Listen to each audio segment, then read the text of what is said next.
ফেনীজেলা জাতীয় যুবদল কর্তৃক আয়োজিত বিএনপির ভারপ্রাপ্ত চেয়ারম্যান দেশ নায়ক জনাব তারেক রহমানের নির্দেশনায় 28 অক্টোবর পরবর্তী আন্দোলন সংগ্রামের গুম খুন এবং হামলার শিকার সহানুভূতি এবং কারা নির্যাতিত নেতা কর্মীদের সংবর্ধনা অনুষ্ঠানে আজকের এই অনুষ্ঠানের সম্মানিত সভাপতি, যুবদল ফেনীজেলা শাখার বিপ্লবী সভাপতি জনাব জাকির হোসেন জসিম ভাই উপস্থিত আছেন, বাংলাদেশ জাতীয় যুবদল কেন্দ্রীয় নির্বাহী কমিটির বিপ্লবী সহসভাপতি জনাব রুহুল আমিন আকিল ভাই সহ উপস্থিত আছেন, আকিল ভাই সহ যুবদল কেন্দ্রীয় নির্বাহী কমিটির বিভিন্ন পর্যায়ের নেতৃবৃন্দ উপস্থিত আছেন, ফেনী জেলার প্রত্যেকটি ওয়ার্ড, থানা এবং ইউনিয়ন পর্যায়ের নেতৃবৃন্দ সবাইকে আমি আমার ব্যক্তিগত পক্ষ থেকে এবং যুবদল কেন্দ্রীয় নির্বাহী কমিটির পক্ষ থেকে সর্বোপরি দেশ ও মানুষের নেত্রী দেশ এবং খালেদা জিয়া এবং আগামী দিনের রাষ্ট্রনায়ক জনাব তারেক রহমানের পক্ষ থেকে সম্মানিত শুভেচ্ছা ও বিপ্লবী অভিনন্দন জানাচ্ছি। প্রিয় নেতৃবৃন্দ, আজকের এই মতবিনিময় সভায় আমি শ্রদ্ধা করে স্মরণ করছি বিএনপির প্রতিষ্ঠাতা বহুদলীয় গণতন্ত্রের প্রবক্তা শহীদ রাষ্ট্রপতি জিয়াউর রহমানকে এবং তার বিজয়তা মাফরাত কামনা করছি। আমি স্মরণ করছি দেশনীতি বেগম খালেদা জিয়ার সুস্থতা কামনা করছি এবং আগামী রাষ্ট্রনায়ক জনাব তারেক রহমানের সুস্থতা কামনা করছি। সম্মানীয় উপস্থিতি,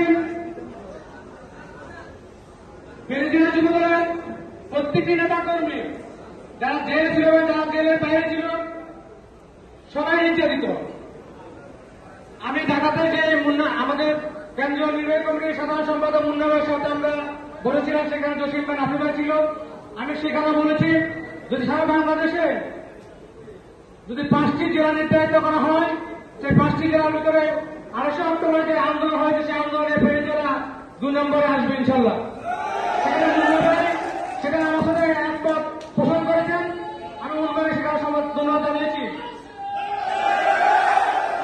উপস্থিতি ফেনী জেলা যুবদলের সংগ্রামী সভাপতি এবং সাধারণ যখন জেলে ছিলেন তাদের জেল থেকে নির্দেশ হওয়ার শ্রমিক নির্দেশ হওয়ার মাধ্যমেও ফেনী জেলার প্রত্যেকটি নেতা কর্মী 28 অক্টোবর আন্দোলন সংগ্রামে যে ভূমিকা রেখেছে সেই ভূমিকা আমার বাংলাদেশের কোনো জেলা রেখেছে বলে আমি বিশ্বাস করি না।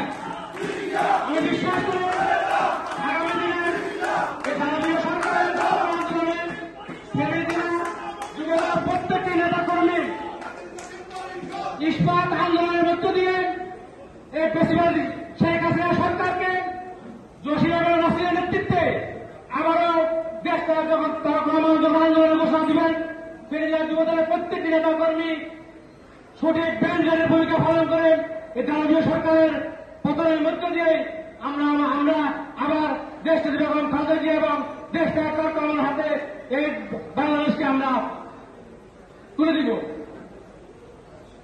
আমি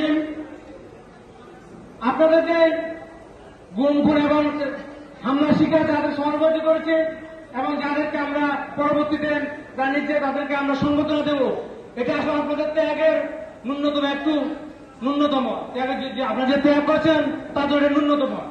ইনশাল্লাহ এটা কেন্দ্রীয় নেতৃবৃন্দ আছেন, আমি বিশ্বাস করি আগামী দিনে আপনাদের ত্যাগের অবশ্যই আপনাদের মূল্যায়িত হবেন।